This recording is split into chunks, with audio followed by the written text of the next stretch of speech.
Hello, I'm Andrew Godsoul. I did a video recently about the Beatles albums from the early part of their career, and now I thought I'd do a follow-up about the Sergeant Pepper album. Um, Probably not a lot I can say about Sergeant Pepper that hasn't been said a load of times before by many other people, but I thought I'd just like to quickly give my personal views. Um, Here's my first copy, which I bought in 1980 when I was a teenager. That's the front cover. There's the back cover. Hopefully that will show okay. I've still got the, just taking it out. Still got the nice little inserts. If I can get them out. Oh, they are in here, honest. I was only looking at them a few minutes ago. I'll put them in the front part of the flap rather than the back part. Yes, all nicely intact. And here's the record. And I'll show you that. There it is. Yeah, anyway. I'm sure you've all seen it before. Right, now, Sergeant Pepper, I would say Revolver's is my favourite Beatles album. My next favourite, I sort of alternate between Sergeant Pepper and Abbey Road. I wouldn't say it's great. For many years, I wasn't a great enthusiast about Sergeant Pepper, which well, I've got 5 copies of it, which I wonder why. I got the vinyl one there I've just shown you. Then I bought the CD when the 2009 Digital Remasters series came out. About a year ago, I picked up a 1967 mono because I'd heard that the mono mix is quite different from the stereo. And then last year, I bought the double vinyl when that came out as a 50th anniversary edition, and I think you probably worked out what the other one is. Yes, I also bought the 6-disc box set. I'll get the words right in a minute. Now, for me, for many years, I've listened to Sergeant Pepper loads over the last year, and my appreciation of it is growing. But for many years, I kind of felt that it was a great start. You get obviously the Pepper title track, segues into With a Little Help from My Friends, and you get Lucy and Skyward Diamond. It's a great start, great finish with the Pepper reprise and A Day in the Life. A Day in the Life is just my favourite Beatles song ever. It just amazes me, that song. It's one I can never get bored of listening to. It's just such an incredible atmospheric song.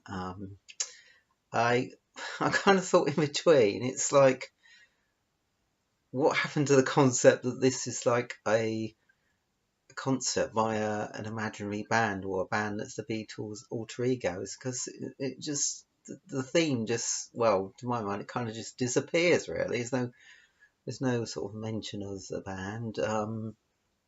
There's a couple of songs that I never really thought fitted in. I was kind of coming round to them. I'm still not sure. Within You Without You is, I think it's a really good song. I just think it's a bit long and slow and droning a bit, and it kind of it just doesn't quite fit with. There's a lot of like short, bouncy sort of jolly songs, and it just doesn't quite fit. And Good Morning is a song where it's just a bit at the end, because if it's an imaginary concert and you got all these animal noises, I mean, are we supposed to picture like horde of wild animals running across the stage? So I know that the concept, although it was an imaginary concert, at the same time the Beatles were showing off their sort of studio prowess and experimenting in the studio. So there's stuff that they could only create in a studio that you wouldn't expect to be in a live album. So I suppose personally, I mean, George Martin always said that leaving off Penny Lane and Strawberry Fields Forever was a biggest mistake of his career. Apparently George Harrison did only a Northern Song, and George Martin told him it wasn't good enough and go and do another song. So he did Within You Without You. I personally think Northern Song is a better song, and because it's sort of a song about a jaundiced member of the band sort of promoted the other members of the band to get in the limelight, was what prompted him to write the song.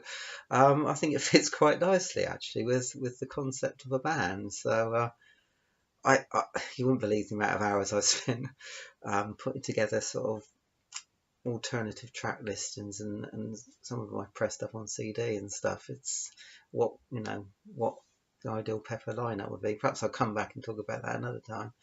One other thought about the double vinyl that came out last year. Yes, it's brilliant sound quality and it's lovely to have a nicely, beautifully colourful cover. It looks even better than the original. The second disc with the sort of the outtakes of all the songs that made the eventual album, it's interesting. And a lot of those outtakes and a lot of other, well, all of those outtakes, plus a whole load of others are in the discs in the CD section. I'm not sure that it's. I personally would have said, instead of putting a second disc of like outtakes, I would have actually offered a second disc of the mono mix and included Strawberry Fields and Penny Lane within that mono mix. If if I was in Parlophone and they'd ask me, what do you think you should do? Well, obviously they wouldn't, but we could all dream. So I hope this has been of interest, and no doubt I'll be back another day, and who knows, I might talk about Magical Mystery Tour sometime soon. Anyway, thank you for watching, and I'll see you later. Bye.